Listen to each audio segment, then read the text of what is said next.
Gabe Madsden just hit a three to become Utah's all-time career three-pointers made leader with 288. Gabe Madsden hits it. Utah is up 7 on Kansas with less than 2 minutes to go in this game. Kansas is now in grave danger of Jeff falling to 8-6 in the Big 12. This has been a disappointment. This is crazy to me. I mean, this is the number one team in the country preseason by a lot of people, right? A lot of people. Dan Hurley had UConn number one, but I had Kansas number one. I think a lot of people. Who did I have number Kansas. one, Jeff? It wasn't Auburn. It was Alabama. You had Alabama. Alabama. Mm-hmm. Which looks a whole lot better than my Kansas pick. The pieces just don't seem to fit.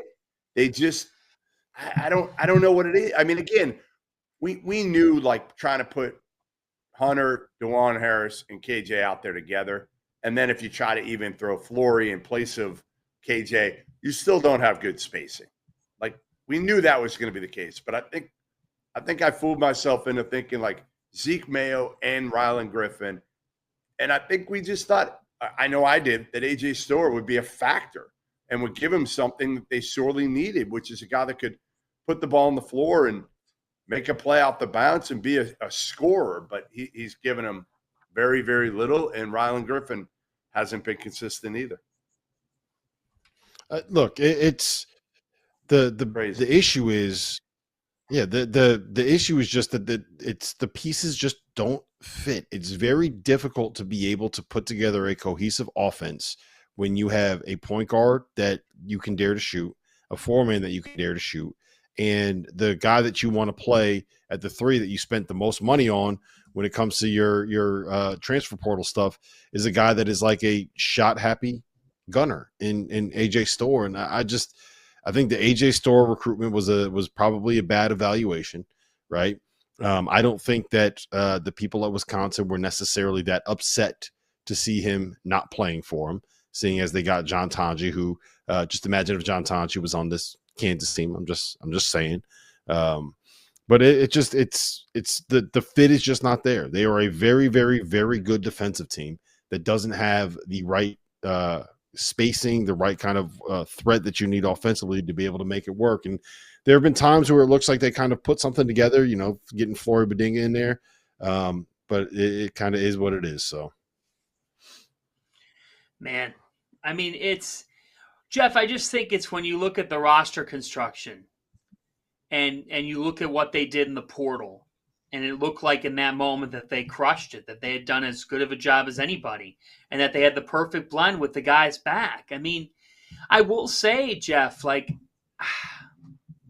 and look, these guys are getting paid, so I want to be fair, but when you pay Hunter Dickinson and you bring him in, you expected Jeff to contend for a national championship. And let's face it, this 2-year window of bringing him in over from Michigan in this era, this has been more negatives than positives. It just has been. Like the standard was high. Yeah. They're not obviously. No, because again, you look at their individual talent and it's there. Although a lot of people would say, like, hey, KJ Adams and DeJuan Harris came in. They weren't very heavily recruited.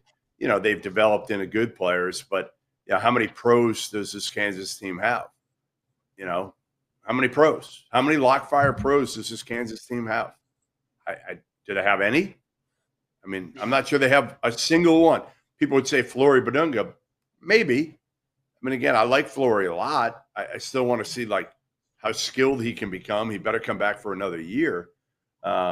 It's really surprising for a guy that we've all said is in the mix, and we followed Sean Miller's lead on this one because he banged this drum while he was on Field of 68.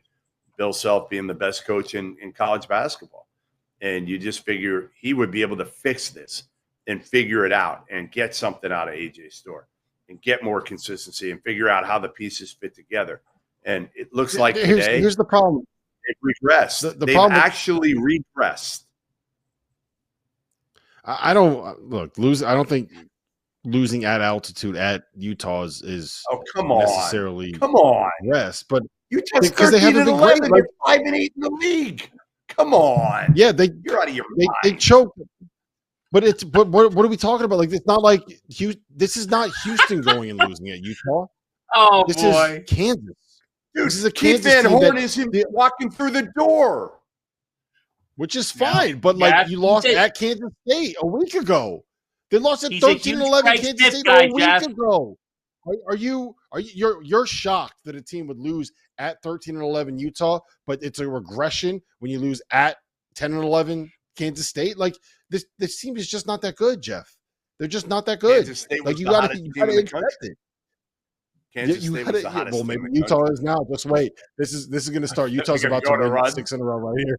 I don't think so. About to go to like the hard part with Storr is that he's not like a bad kid, right? Like it's easy if like you bring him a as a kid kid. in and they're like, like he's not a bad kid. The problem is the way that he plays basketball is selfish. And I'm not saying he's a selfish person, but he is a guy that is a volume shooter and a volume scorer that is at his best. When you give him the ball, you kind of get out of the way and you let him go get to his midi, go get to his spot, go pull up. And that is the opposite of what Bill Self wants in a player at that position and a player in that role. And it's why you see, like, when AJ's the most surefire thing in college basketball this year is if AJ Storr makes a jump shot, he's shooting it the next time he touches the ball. And that's just how he's wired as a player, which is fine. There's a lot of guys that are successful doing that. It's not going to work in this Kansas offense with that guy coaching them. It's just not a good fit. It was a bad eval. It happens. Okay, we're going to get to questions here in a second. I would just say this then. Last year when he lost to Gonzaga in the NCAA tournament, he said, "We missed. I've been mapping out my roster for the last month for next year." He said those words. You can't back-to-back years, blame it on anything other than you're missing. You've swung and missed on some evals, and you're the one who brings the players in. You are. You're the one who brings players in. How old is Bill Self now? Bill Self 62. Yeah. Old Would enough it to retire. shock you? All right, No. that's what I was gonna ask you.